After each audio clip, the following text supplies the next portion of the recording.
Hi, my name is Jay.Hait. I'm a family law attorney whose office is located throughout Israel. And you wouldn't believe how many times people come to me after they found out that their spouse is having an affair. And I always tell them, listen, going straight to a lawyer isn't necessarily the right thing to do. It may be eventually, but today I'm going to talk about what you should be doing when you find out that your spouse has been having an extramarital affair. All right. So first of all, hey, let's admit it, discovering that your spouse has been having an affair is a deeply emotional and challenging situation. So here are some of the steps that I suggest that you take, or at least consider taking.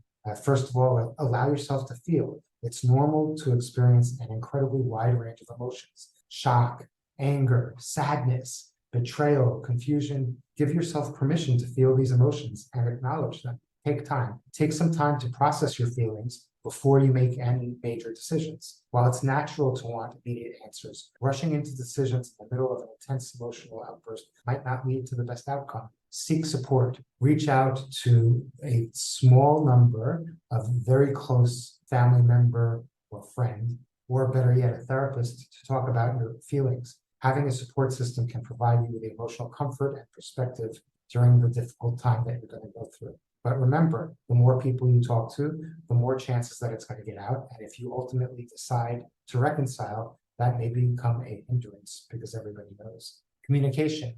When you're ready, have an open and honest conversation with your spouse about the affair. This can be very challenging, but it's important to gather information, to express your feelings, and to understand their perspective.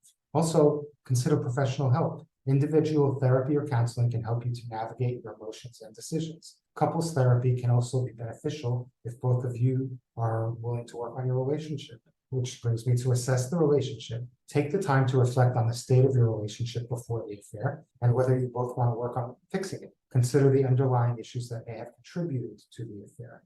Also, decide on boundaries. Determine what boundaries you need moving forward. This could involve expectations for communication, transparency, and rebuilding trust. And take care of yourself. Focus on your own well-being during this challenging time. Engage in self-care activities that help you manage stress and maintain your physical and mental health. Also, make decisions. Depending on the circumstances, you might decide to work on the relationship or you might decide to separate. These decisions are deeply personal and they should be made with careful consideration, but don't let just things float. You've got to make some type of decision, be active. Legal and financial matters. If you're considering divorce, consult with an attorney to understand your rights and your responsibilities, especially regarding property, assets, and potential custody arrangements if there are children involved. And finally, grieve and heal. Healing from the pain of betrayal takes time. Allow yourself to grieve the loss of trust and the relationship that you thought you had. Remember that every situation is unique and there's no one-size-fits-all approach. It's important to prioritize your emotional well-being and to make decisions that align with your values and your needs. If you're struggling to cope, get professional guidance from therapists or counselors. They should be able to support you and help you navigate this challenging time.